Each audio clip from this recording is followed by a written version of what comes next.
लोकसभार सभ्य संख्या केते सठिक आंसरटी होची 545। क्वेश्चन नंबर 2 भारतर प्रकृत शासक किए सठिक आंसरटी होची प्रधानमंत्री। राज्यसभार सभ्य संख्या केते सठिक आंसरटी होची 252। क्वेश्चन नंबर 4 गंगा नदीर लंब केते सठिक आंसरटी होची 2525 किलोमीटर। क्वेश्चन नंबर 5 हीराकुद नदी मध्य केउ नदी उपर अवस्थित सठिक आंसरटी होची महानदी।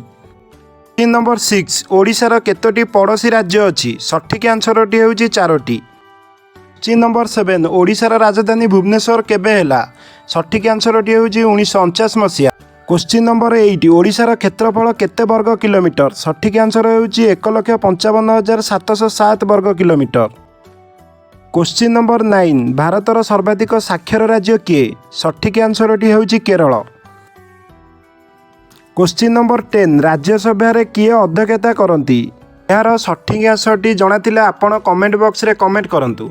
ए भाबरे वीडियो देखिबा पई आम चैनल टी को सब्सक्राइब करंतु।